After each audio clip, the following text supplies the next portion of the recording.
Stonedead TV with the Karma Effect. How's it going? How are you guys? Yeah, good man, really good. Ash and Henry, how are you? Yeah, really good, mate, really good. All Long good. journey, but we're here finally.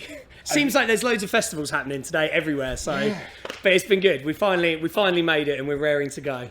And you're going to kick off proceedings this weekend. We are indeed, yeah, Friday night. So yeah, we're first on, but we can't wait. We're really looking forward to it. It's going to be. It's a nice feel, isn't it?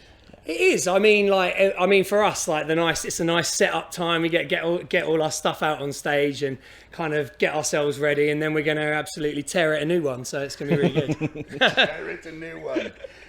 If there was a roof, it wouldn't be there, would it? Well, yeah, hopefully, yeah, that's the plan anyway. Busy year so far? Incredible year so far. So yeah, 2022 was pretty mad for us, putting out our debut album. 2023, we've just kind of grown on that, really. Played some amazing festivals. This summer in particular, definitely. Yeah, this summer, we've played some of the biggest sort of rock festivals in the UK and the scene and stuff like that. So it's just been great. It's nice, isn't it? Because suddenly there was nothing for a couple of years, and now everything seems to be coming all at once, doesn't it? Well, it's definitely, and I mean, especially for us, we formed obviously during the kind of height of all the pandemic nonsense, all that stuff. So we were confined to our homes, and we did a lot of stuff in a very weird way that bands haven't really done before. So coming out and being able to do all of these amazing festivals and these great shows, and meeting, we're still meeting some of the people that have been in the scene for such a long time and that are established, because we weren't around to kind of do it when it was all kind of before COVID. So it's just incredible to kind of be out doing it again. It was all kind of over social media, wasn't it? Yeah. You had to advertise your band because you couldn't play live, of course. Yeah. That was massive for us, when we started. It started during the first lockdown. Henry came to us with the idea of doing a solo project. Originally, that was what it was going to be. And it quickly evolved into a band. But like Henry just said, we weren't able to get together and we weren't able to play in a room. So it was just demos on laptops and stuff like that, and writing over Zoom and video calls, which was pretty different for us. It's not the sort of way, obviously, we're used to it. But yeah, it's great. And then we always tell this funny story where we weren't able to play live, but by the time we did play our first gig, we'd already recorded our debut album. So Robbie, our guitarist, turned around when we were setting up on our first ever gig and went, "Lads, what if no one likes what we've actually written? We've already recorded it. We've already spent all the money on it. What are we going to do?" But it's worked out really well so far. Talking of albums. Yeah. Not ones to rest on your laurels. Yeah. Not at all. Not at all. Promised Land. That is it. Yeah. Yeah, we've got a new record on the way, definitely. We've got, it's all ready to go. We've got some amazing things. I mean, absolutely incredible things lined up that I wish I could say. But it's all coming, and we are in the works of trying to get all the release stuff for it at the moment. It's just like the Karma Effect, but it's just like that next. It's where we were still sussing each other out a little bit on the first album. This time round, we've been out on the road together. We've toured. We've got a bit more experience. We're not so green anymore. And this record is that kind of. It sort of shows that. So it's got that same kind of swag, but it's just a way more established kind of band. That's how I'd say it anyway. It's like a marriage. You know each other a bit more nowadays. Exactly. I mean, Henry. Not intimately, obviously. Well, you never know what goes on the road stays on the road. We can't, But no, I mean, Henry and I and Liam, who's the bass player, have written music together since we were kids. So we kind of know the way each other work in that sense. But with Robbie and Seb, who are the people that we've kind of haven't been around that long, we, like you said, it's like a marriage now. We know how each other work. We've got the stories. We've got the experience. We know what pisses each other off now a little bit more as well. Exactly. What pushes what buttons. Exactly. 100%. Yeah. But no, it's great, and we can't wait for people to hear it. And if you are at Stonedead today, you might hear that. I was something. about to ask, are you going to play any new songs tonight? Oh, maybe.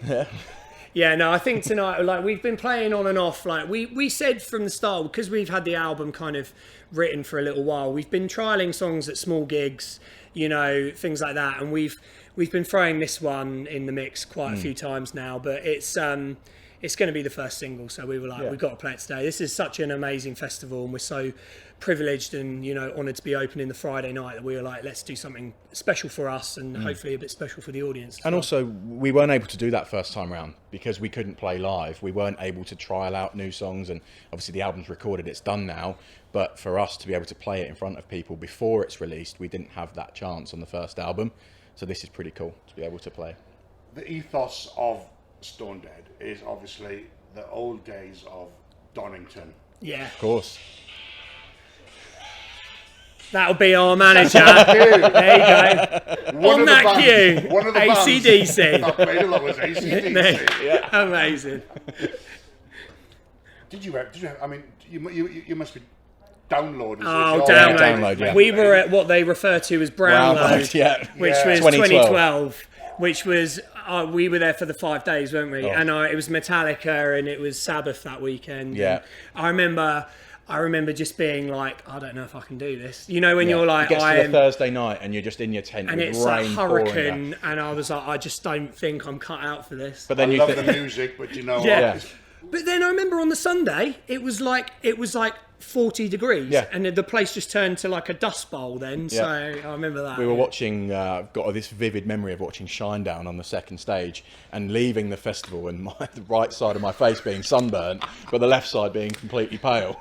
Completely. A nice line down there. Exactly. Absolutely. Perfect. So what have we got planned for the rest of the year? So we're going out on tour starting next week, 1st of September. We're starting in Reading. Then we're going all around the sort of Midlands. We've got Stoke, Hull, Norwich, Northampton, Leicester, Wolverhampton, which we're playing twice. We're playing New Wave of Classic Rock Fest. And then we've got our own headline show at the Gifford Arms in Wolverhampton after that, which is cool.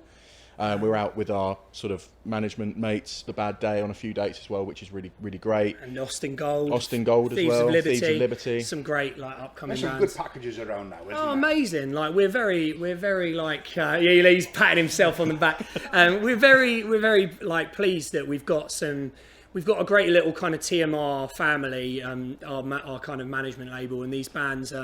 You know, some of them we get on really, really well with, and it's nice that we get to go out and we get to kind of share those experiences. And for us, again, being a very like fresh band in the grand scheme of things, it's nice to kind of to go and do it with other bands that all want the same, and we're all kind of learning together, really. Everyone's at the same level. And, pretty much. Learning things off each other. Absolutely. Yeah, exactly. So it's amazing, and we absolutely we love it. To get out on the road and play is just where it's at. And the British scene is so healthy at the moment. It really is. Do you know what? Like, especially with all the absolutely amazing things that we heard about, like Skindred getting #2 in the official charts, and like what Earache have been doing, it's absolutely incredible to kind of see that this new wave of classic rock and just rock in general is like super alive and thriving. And we, as an upcoming band with new music coming, we just want to absolutely try and capitalise on that, but just bring something to the table. Yeah. The new generation. Exactly. Absolutely. Excellent. What about the album then? Any release dates for that yet? Is it this year? Let's look over this way and.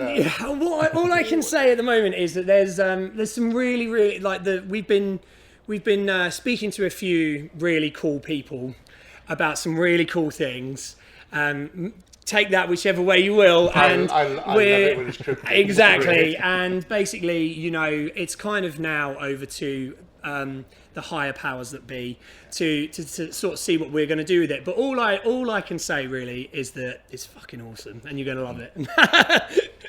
Thank you, guys. Thanks so much. You're going to have a fantastic day today. We can't wait. Cheers, Cheers, wait, guys. mate. Thanks. Take it easy. Effect. Thank you. Thank you.